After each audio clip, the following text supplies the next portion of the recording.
Welcome back to another episode of 6 Degrees of Associations. I'm your host, Lucas McCann. With me today, I have the pleasure of joining me, Chuck Johnson, President and CEO of the Aluminum Association. Welcome, Chuck, to the show. Thank you, Lucas. I'm very happy to be here. Looking forward to it. My pleasure. Well, as I often do, I'm going to turn the microphone over, Chuck, and tell our audience a little bit about yourself, your current role at the Aluminum Association, and then we can dip back into history on how you found associations. Sure. Well, just to start out, obviously, I'm the president and CEO of the Aluminum Association. We're based in Washington, D.C., just across the river in Crystal City. We're the 90-year-old trade association for the aluminum industry. We represent about more than 70% of American aluminum manufacturing. I have been with this association off and on since I graduated college at the end of the 1990s. I'm happy to talk a little bit more about my background. So I came to associations like many people by accident. I didn't know what I was getting into. I was doing a master's degree in environmental policy. I went to the Aluminum Association because I was going to write a paper about them. So I started as an intern. I stayed with the association for 18 years, and I left as vice president of policy. I left the association in 2017. I took my first CEO role with the International Safety Equipment Association, which was a great association. Really enjoyed working with them. Stayed with them for about 5 years through the COVID crisis. I was doing a lot of mask policy for the nation. Really interesting times for that industry. And then 3 years ago, the aluminum industry tapped me to come back. So I'm a bit of a boomerang CEO. And I like to tell people I've done everything in this association except wash the dishes. I think I've actually done that a few times. Well, I'd be remiss. Speaking of 90 years, there's a great video out there. I watched every minute of it, of you talking about the history of the Aluminum Association, which was quite fascinating. And I don't know if you're mentioning washing dishes, but you've certainly packed boxes and done, as you said, just about everything and worn all the hats there. So you've gotten an opportunity to see at every level what it means to be in an association and make it successful. I'm wondering if you could talk a little bit about sort of the diversity of working around and within the association, the Aluminum Association specifically, and how you think that's helped you. Absolutely. And I think that, my background is atypical, and I'm very aware of that. The typical tenure at associations is people move around a little bit. You do a couple of different roles. You work for a couple of different industries. And I'd be the first to say, I hire a lot of people. And I think that diversity of background is important. But I wouldn't be fair to myself, actually, if I said that I didn't think that having that tenure in one association is also not a unique perspective and has a lot of value. So having started in one association and grown up through it, what I've been able to do is I've been able to watch one industry grow and change, and one association grow and change with it over the course of now almost 3 decades. And that gives me a very unique perspective into how associations work. I have not been at one association for 5 years and then left it as it was facing challenges or opportunities to go to another association and do a short run of their challenges and opportunities. I've had a long view. I think it's important, at least in my experience, it's very important because so often a trade association is tasked by their industry is looking over the time horizon. So many of our member companies are locked into quarterly shareholder calls and getting the next quarter's numbers where they need to be. And they rely on us very often to be that watchdog, looking out 2, 3, 5, 10 years into the future to tell them what those emerging trends are. And I've seen it from one place. Since 1997 to now, I've seen it mostly in one place. So it's a unique perspective. It's not the only perspective. I wouldn't say it's the only valuable perspective, but it is one.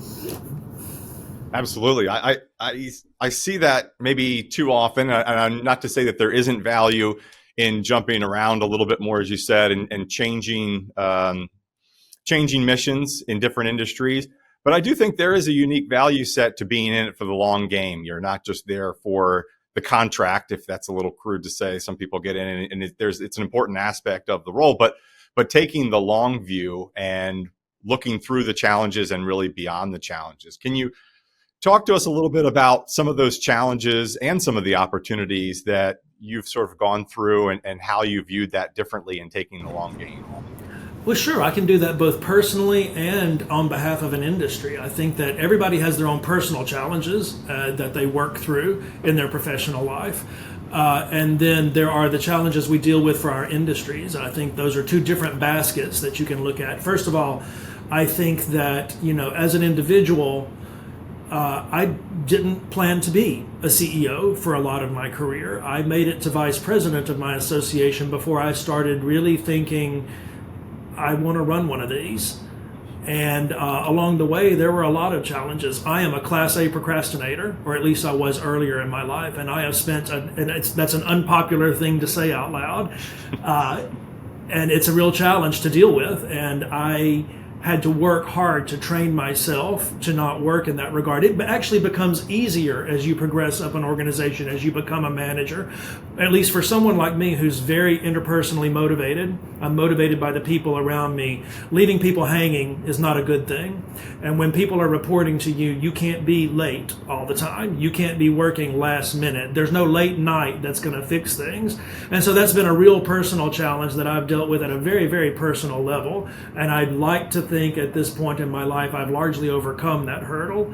But there are others. I think that in my career, when I was promoted up to the vice president level, and I spent a lot more time with the board of the Aluminum Association, I was fast-tracked through a lot of my earlier career. After a particular board evening, a board dinner, and a next day board meeting, one of our board members gave me some very, very harsh feedback about my interpersonal skills, which I had actually valued very greatly. And it was a very, very hard pill to swallow. And I think my advice to people when you're dealing with something like that early or mid-career is that you really have to buckle down. And even if you don't believe that every word of that harsh criticism is correct, you have to look at that through the lens of growth, and you have to take the grains of salt with the grains of wisdom, and you have to turn around and come back to work the next day resolved to be a better person. Now, in a completely separate bucket, every industry goes through its ups and downs, and we've all seen those. And again, having sort of ridden that wave several times with the aluminum industry, I can say that there's a unique perspective in dealing with both growth cycles and contraction cycles all in one place. I have seen the association have to downsize. I have seen the association build out again. And each of those waves teaches you something. It's always unique. It's never the same river twice. You gain wisdom through those contractions and those growth cycles. You gain perspective.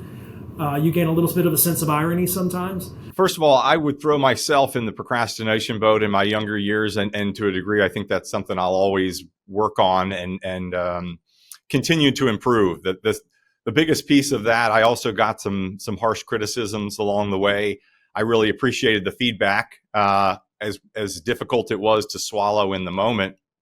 But I think the self-awareness aspect of hearing that, weighing it, and making a real change, I think, to your point, is a real inflection point in one's growth and is required to sort of continue to move up the ranks, as you said. And how would you describe your leadership style today after having gotten some of this feedback, changed how you approach not only the association, but how you lead? So my leadership style starts with people, and I know that sounds facile, but I would say that in a very particular way. I'd put some meat behind it.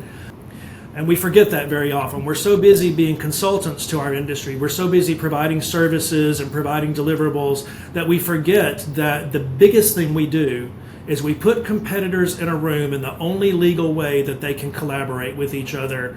We help them order their preferences, we help them resource their actions, and we help them move forward collectively. And that is a huge and unique thing that our industries do. And that's all about people. And so I view my role on the board with our board as a strategist and a facilitator. You have to bring those groups together and help them figure out what their preferences are and how they're going to order them together and what they can do. And it's a lot of managing people. You can't do that first without safety. Mm-hmm. Safety comes first, and then after safety, trust. Those two things are so important, and that's true both for your board, and I have found more and more as a manager, it's true for your teams. Teams perform badly when they don't feel safe and when they don't trust each other. And so a lot of my team management style was born in the boardroom, managing volunteers, people I'm not paying and who I'm actually working for, but still managing in an important way. So I brought those teachings to my team, and that's how I start my team building process. Safety, and then trust, and then collaboration, and then intercommunication, and then all the other things that you build on top of those.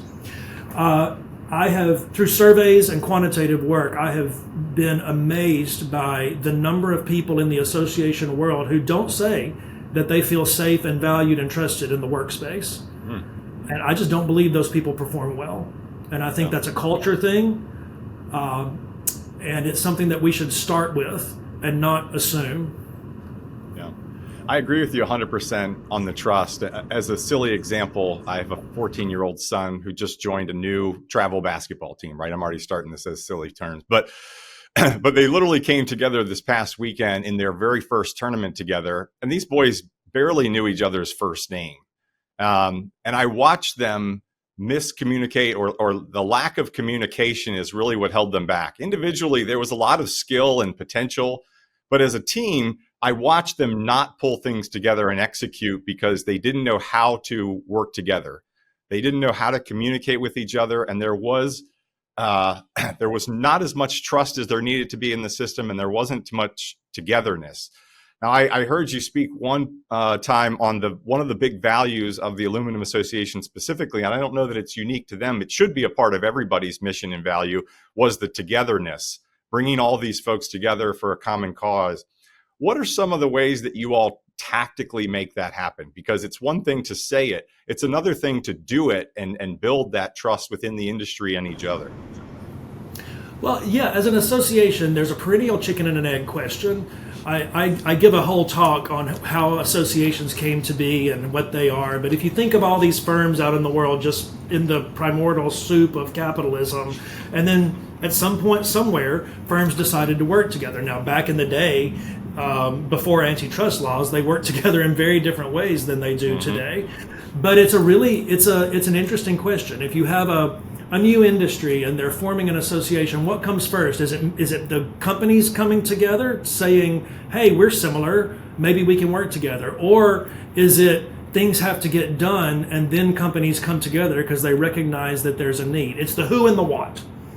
Well, I believe that in a mature association, it's our job to go out to our industry. It's our mandate as the association to go out and tell the industry, this is who we are and this is what we are doing. Those are the two things that will bring a company to the table. That's true that's true for member recruiting, but it's also true for your existing membership, to reactivate them, to bring them into the room, to get them excited, to reform your mandate.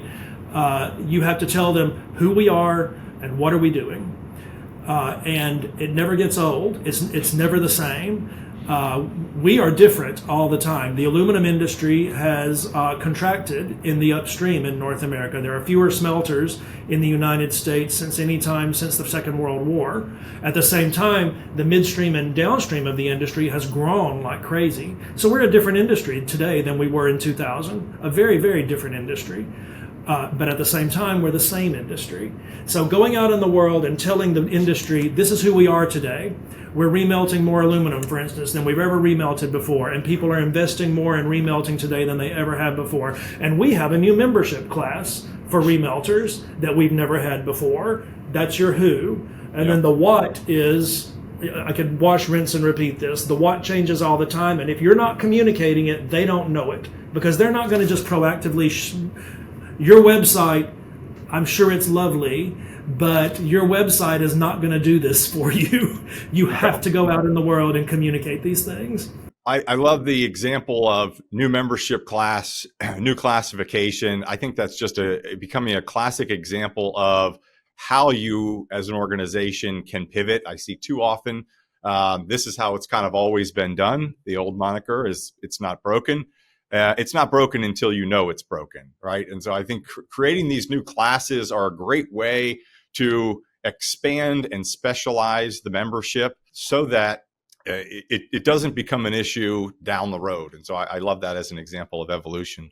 How much is M&A a factor within your industry? I hear a lot of other associations are dealing with acquisitions and mergers within their industry. Is that a factor for you at all? I would call it both an opportunity and a challenge. It's something that you have to be aware of and you have to navigate correctly. It takes a little bit of strategy and a lot of grace. And what I mean by that is that our industry, for instance, is growing right now. We're in one of the biggest growth phases we've seen since the 1980s, and that makes us a big target for M&A activity. The capacity is the capacity. The pounds of aluminum, the tons of aluminum are going to get made. The cars and the package and the beverage cans and the buildings, they're going to get made. And so navigating through that space as an association is making sure that you're representing the industry itself, who the companies are. You know, we have some great old companies. Some of the founders of our association are still in the membership. Those cultures and those companies matter. I don't want to say they don't, but the industry itself is what really matters, making sure that you're a home for that capacity, those jobs, those aluminum presses, those extrusion presses, those foundries, those smelters, we're their home no matter who owns them. I'm glad you brought up the culture. I think that is something that is coming to light a lot more in the last couple of decades, is the importance of the culture.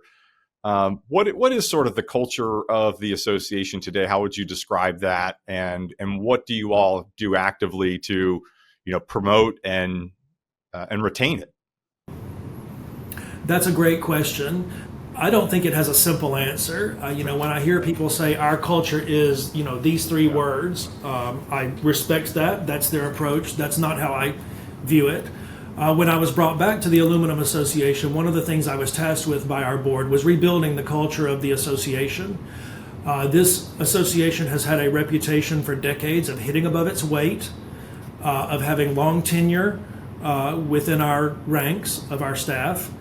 And those things were not necessarily true when I came back to the association. And so we took steps to correct that. And one of the things we do is we focus on our people. And when I say focus on our people, I don't mean we, buy cupcakes. We focus money and time. Those are the real things you can do. You can focus your money and you can focus your time as an association. What that means is that we have multi-day staff retreats for our team. We have dedicated money for continuing education for our team. And our team is required to have professional affiliations and to go out in the world and work with those groups. And we focus internally as well. We do buy the cupcakes, by the way. Yeah, both and. And then you measure, and then you correct. So we survey our team every year. We correct the things that we're asked to correct. We partner with our team on everything from what our time in the office versus work from home looks like, to whether or not we have plants in the workspace. It's a team event. So we have not organized individual committees to maintain culture. Instead, we do it as a whole group. It's an all-staff exercise. I love that. Well, one of the things I've always admired, Chuck, is your passion for your role as it's changed, and now as the CEO. But also, there seems to be a passion for the industry itself, specifically. Where does that come from? So I have always been what I would consider to be a mission-driven trade association executive, certainly as a CEO, but actually before that. My work at the beginning of my career, I went to school to study environmental policy. I came to work for industry because I thought that there was a role for doing good environmental work from the industry perspective. My early work was in environment, health, and safety, and that morphed into government affairs in general, and then to policy, and then now as a CEO. I believe that you do your best work as a CEO or as a trade association executive when you believe in your industry. And I believe in the aluminum industry. I drank this Kool-Aid a long time ago. It's not the only industry that I can get excited about. Actually, when I left aluminum and went to safety, it's because I believe deeply in that mission, the mission of the International Safety Equipment Association. But it wasn't hard to come back to the aluminum industry, where sustainability is forefronted, where recycling is a major part of the mission. I like to tell people every industry deserves good representation, but I know that I'm not the person to provide that representation to all industries. So when I get up every morning, I go to work excited about furthering the goals of this association as they are articulated by our board. And I can't stress enough to my colleagues that if you can't get excited about it, then what are you doing? This should be, I want to be the CEO on stage that runs on at the mouth because he's so excited about what he's doing. That's who I want to be and what I aspire to do. And so far, I've been able to do that for aluminum. I agree. I mean, I've heard you speak a few times in person, and I've seen you online and some of your speeches there, and the passion is palpable. So thank you for sharing that. Going back, opening up the procrastination bubble again, because I just appreciate that level of transparency and vulnerability. Are you open to sharing a live example of a mistake that you've made and sort of what you've learned from that along the way? I think there's so much value in recognizing those, not only personally, but our audience gets a lot of benefit out of hearing, something that younger executives specifically on just sort of a concept of everybody makes mistakes. We know that. Is there something specifically that jumps out at you that maybe you wouldn't go back and change? Maybe you would. There's two different philosophies on that as well. But Well, I guess I'm absolutely open to providing a concrete example here. The challenge with procrastination is that it's not a single example that really illustrates the trap that procrastination can be. Procrastination is a process.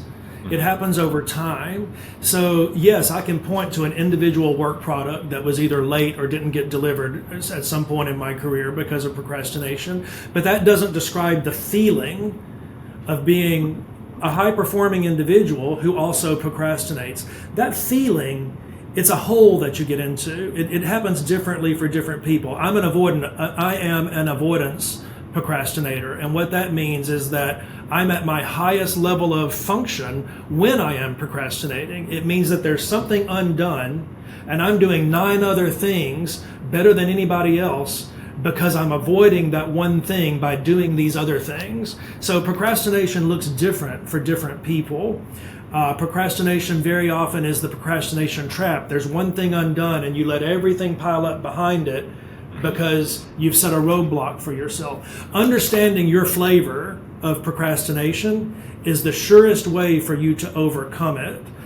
So for instance, for me, being an avoidance procrastinator, recognizing that and recognizing I lean on people to help me.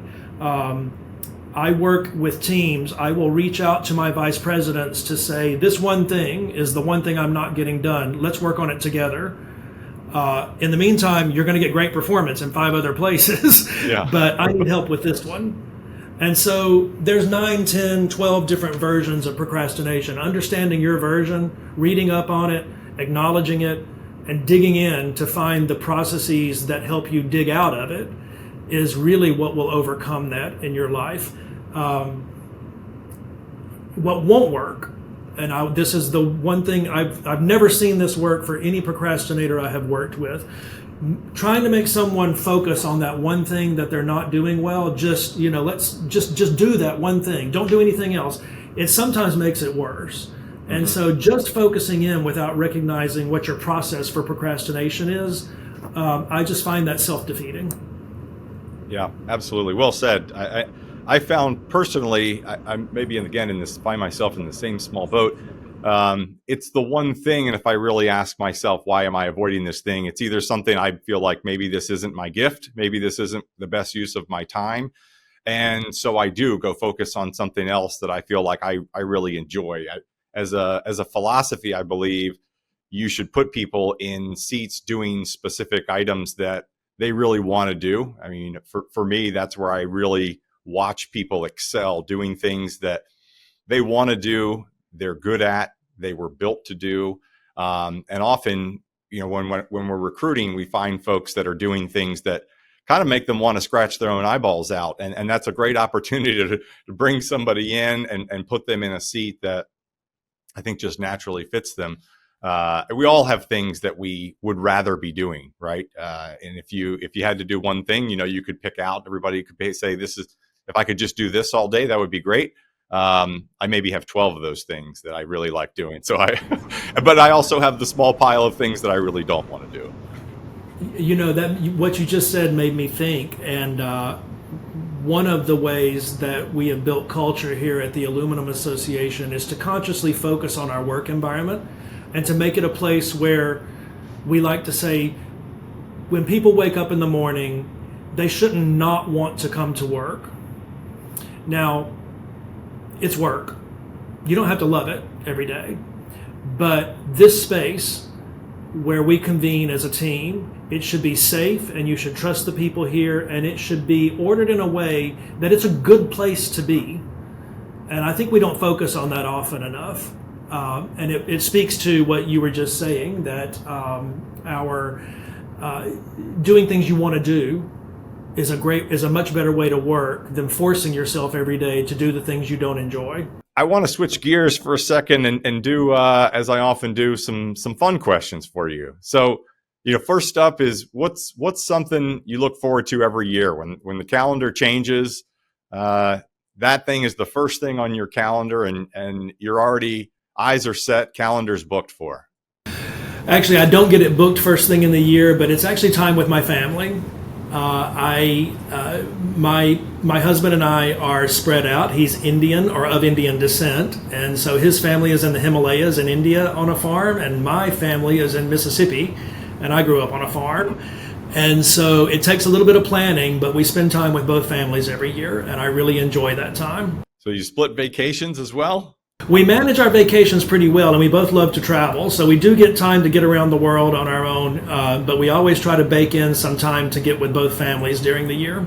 Wonderful. You're up in the air quite a bit. What's a fun fact about Chuck that we couldn't find on the internet? The internet has a lot of information these days, I know, or on your resume that our listeners just couldn't find. I hope that you can't find it on the internet, because I was both a dancer and a musician earlier in my life and spent some time doing that. So, but I wouldn't, if it's on the internet, I'm not going to help anybody find it.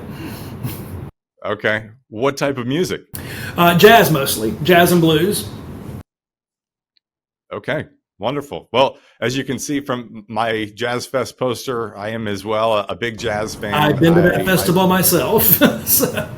My parents moved down there years ago, just after Katrina. My father was an environmental constructionist, and so he went down there to start an organization and help rebuild the city, and then since moved to Texas. But I went down there several times a year, fell in love with the city, and every year but two have I since then been to Jazz Fest. And one was COVID, and one was a personal miss. I'm actually coming up on almost 4 years on my anniversary of my kidney transplant. So I had to take 1 year off for that, but otherwise I haven't missed it. Wow. Well, I would suggest for somebody that loves the jazz that much, the Muscle Shoals Sound Studio. I spent 2 years studying studio music with a lot of the old sound studio people in North Alabama. It just got a huge infusion of money from California, and it's been turned into a museum, and you can see where everybody from the Rolling Stones to Aretha Franklin went down to Muscle Shoals and recorded some of the greatest music we've ever made in this country. Wow. All right. It's on my list. I'm adding it. I'll make a 2 for next year. Well, looking back, you've had a good run specifically with the Aluminum Association, and as you mentioned, other associations. What's been your best career overall experience? My best career experience, it's easy to look back at some big wins that you make over the years. I could have stood in the Oval Office while legislation was signed into law, or a presidential proclamation was issued for my industry. I've done those things. I think the greatest experience happened over time when this industry changed its focus from being a globally aligned, free trade aligned industry to pursuing some trade interventions in the 2015 time frame. I remembered thinking at that time that if we don't do this right, trade policy is the thing that tears associations and tears industries apart.